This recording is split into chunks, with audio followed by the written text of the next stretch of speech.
to unlock that, and that's going to require an interface between what we're doing on the recovery side and what we're doing on financial regulation and our banking policies. Angie Selden, who runs a company called Aris Virtual Solutions, explained, where are you, Angie? There you are. She explained how she's creating thousands of call and sales jobs, bringing jobs back to the United States that have gone overseas in the last several years. And she had some very specific ideas about how we could foster more of this reverse job migration, which we're going to take a look at. Which brings us to the export session. One of the things that obviously in a time of fiscal constraint that we're constantly looking for is how we can spur job growth here in the United States without spending a whole lot of government money.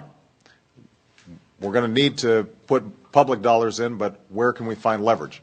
I think everybody agrees that expanding our exports has to be a priority, and this was the major topic when I traveled to Asia several weeks ago. During the session, as I understand it, we heard from Jim Hoffa about the importance of trade strategies that open markets. We heard from Boeing CEO Jim McCurney about the 22,000 small business suppliers that he relies on to make products, and underscoring the fact that if these smaller suppliers aren't getting credit, it's very hard for him to build products for export. Bob Iger from Disney and other business leaders talked about how we can make our businesses more competitive, and some specific ideas were protecting intellectual property and tax policies to promote innovation here at home. Finally, we heard from a broad cross-section of thinkers about the urgent need for more effective worker training. And Randall Stevenson from AT&T talked about a successful partnership with San Antonio community colleges to train workers for jobs that the company is committed to bringing back from India. And I think we all agreed that we should look to build on these kinds of partnerships to leverage the community college system. We heard from in our infrastructure session, we heard that same refrain about the need to train workers effectively. Randy Weingarten of the AFT suggested a specific idea: community schools, especially in rural areas, where parents can get training after hours in the same place where their kids are learning during the day. And I think that's a terrific idea worth exploring. Let me just close by saying this. What was striking is the overlap that existed in a lot of these sessions. When we were in the clean energy section, there was an emphasis on how do we get small businesses and small contractors to get certified and get the financing needed to move forward and take advantage of these clean energy sector opportunities.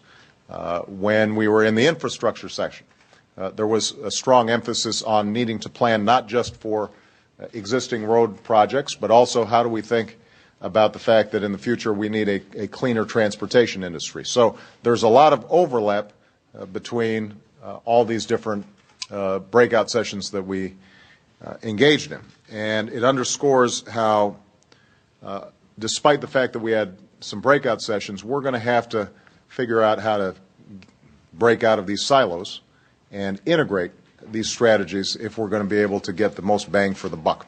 So overall, we generated a lot of important ideas. Some of them I think we can translate immediately into administration plans and potentially legislation. What I want to do, though, is for the remaining part of this jobs forum, just to call on all of you and to see what kinds of ideas maybe I have not highlighted, things that really stood out in the sessions, or if you didn't have an opportunity to speak, but you've got this burning idea that is really going to set the world on fire. I want to make sure that you've got the opportunity to that you've got the opportunity to lay it out right now. So, yes, and please do me a favor and introduce yourself.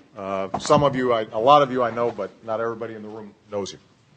My name is David Barber from Barber Foods in Portland, Maine. One of the things that we spent a lot of time on was the regulation from our standpoint, and to your point about not creating regulations and realizing the unintended consequences of those. So that's very important to us as a small manufacturer of food in Portland, Maine. One of the things that I wanted to make sure that we didn't get out in my session was we employ 750 people.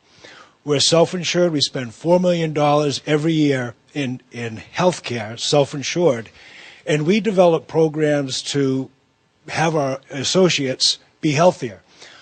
We've avoided an extra cost this year of 10% in our rise. Normally it's 20%. We kept that down to below 10% by creating programs to keep our associates more healthy.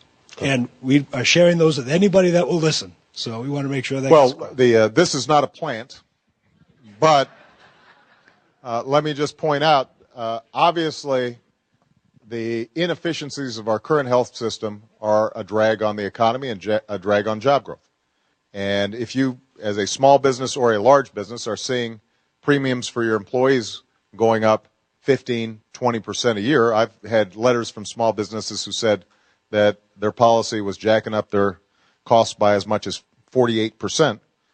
In those kinds of situations, you're not going to be able to invest in hiring that new worker because you're trying to keep the worker you got and provide them coverage. So it is very important, I think, for us to take steps both legislatively but also on the, in the private sector to improve prevention, improve wellness, bend the cost curve.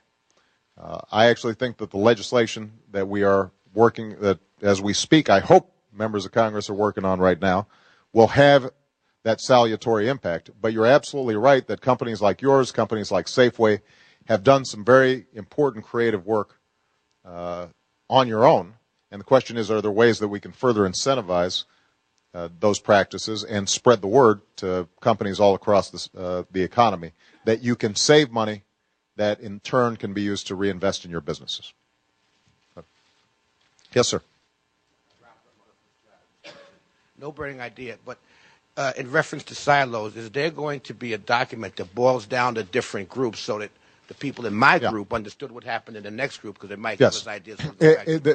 We had extensive note-taking in every one of the sessions, and that will be distributed to all of you. And I want to assure you that this is just the start of this interaction that we're having with you. So you will then have the opportunity to continue to refine a lot of these ideas. We'll probably set up some working groups coming out of this, and the input that we're soliciting from you is going to be continuous. All right? Frank?